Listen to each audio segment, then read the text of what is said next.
Episode की शुरुआत में हमें दिखाया जाता है कि एक बच्चा पेड़ पे फंस गया। बैन जब उसे वाइल्ड मोट बन के बचाने जाता है तो अचानक से सब कुछ बदलने लगता है और पेड़ घोस्ट फ्रीक बनकर बैन को पकड़ लेता है और बैन से बोलता है मुझे बाहर निकालो। तभी बैन की नींद से आंख खुल जाती है। इससे पहले कि मैं एपिसोड आगे बढ़ाऊं, आपको डिस्क्रिप्शन में बाकी एपिसोड के लिंक मिल जाएंगे। और हाँ भाई यार, लाइक और सब्सक्राइब भी कर लिया करो। आप देखते तो ऊपर सब्सक्राइब नहीं करते। बैन ऐसे ही उदास बैठा होता है। ग्वेन उसे मार कर उसके सपनों से बाहर निकालती है और बताती है आज मैं अपने फेवरेट स्कूल में जाने वाली हूं। एडमिशन होने तक कोई गलती मत करना बैन। और उसके बाद वो लोग स्कूल पहुंचते हैं। ग्वेन जोरों शोरों से अपने टीचर को इम्प्रेस करने में लगी हुई होती है ताकि उसका एडमिशन हो जाए। पर बैन को घोस्ट फ्रीक की आवाजें आती है और फिर बाद में दिखने भी लगता है। बैन उस समय वहम मानकर उसे इग्नोर करता है, लेकिन साइंस लैबोरेटरी में उसे आंख दिखने के बाद सभी जार अपने आप ब्लास्ट हो जाते हैं और फायर अलार्म बज जाता है, जिससे ग्वेन बैन की गलती समझकर उस पर गुस्सा हो पाती। उससे पहले ही बैन को वहां से जाना पड़ता है क्योंकि वहां पर ज़ोंबोज़े को कुछ नमूने चोरी करने आए होते हैं। बैन यहाँ पर वाइल्ड मड बनने की कोशिश करता है, लेकिन वो घोस्ट फ्रीक बन जाता है। घोस्ट फ्रीक बनते हुए एक एक करके बुरी तरीके से सभी को मारने लगता है। ग्वेन जब बैन को रोकने के लिए आगे बढ़ती है तो वो बोलता है यहाँ पर बैन नहीं है और वो वहां से भाग जाता है। टाइम आउट होते ही बैन फिर से बैन बन जाता है, लेकिन उसके सामने घोस्ट फ्रीक खड़ा होता है जो बैन को बताता है कि बहुत सालों से मैं तुम्हारी घड़ी में फंसा हुआ था, और उसे अपना असली रूप भी दिखाता है। जब उसके अंदर वापस जाने की कोशिश करता है तो धूप से जलकर भाग जाता है और पास में खड़े एक बच्चे के अंदर चला जाता है। उसे महसूस होता है कि वो धूप में बिना शरीर के नहीं जा सकता। बैन ग्रैंडपा ग्वेन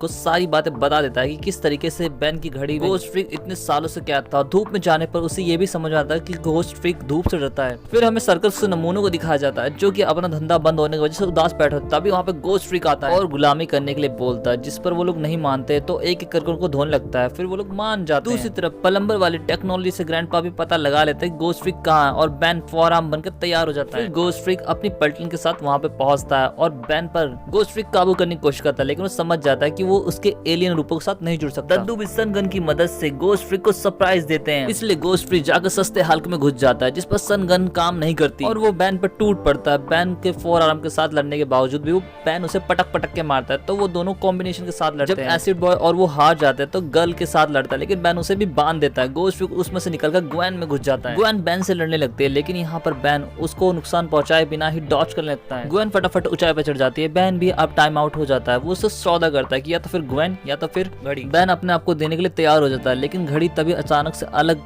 रिएक्ट करती है और वो ग्रे मैटर में बदल जाता है। बैन ग्रे मैटर बनते ही सबको तंग करने लगता है और ये मौका देखकर ग्रैंडपा और ग्वेन वहां से भाग जाते हैं। सर्कस के नमूने ग्रैंडपा और ग्वेन के पीछे जाता है, पर ग्रैंडपा और ग्वेन अपनी अपनी स्टैटिक से एक एक करके सबको हराने लगते हैं। घोस्ट फ्रीक अभी भी बैन को ढूंढ रहा था। बैन वापस से बैन बन जाता है, पर यहाँ पर घोस्ट फ्रीक उस पर बार बार हमला करता है, जिससे बैन पर्दों पर जाकर गिर जाता है और सूर्य की रोशनी पड़ने से चच्चा घोस्ट फ्रीक देखते ही देखते खत्म हो जाते हैं। बैन सर्कस के नमूनों को पुलिस वालों को थमा देता है, लेकिन यहाँ पर ग्वेन का एडमिशन नहीं होता, जिससे ग्वेन उदास हो जाती है। बैन समझाता है कि कोई भी स्कूल तुम्हारी प्रतिभा को नहीं बता सकता, जिससे वो खुश हो जाती है। और इसके साथ ही ये एपिसोड यहाँ पे खत्म हो जाता है। आपको एपिसोड कैसा लगा जरूर बताएं। लाइक और सब्सक्राइब करना ना भूले। Thanks for watching. सायोनारा।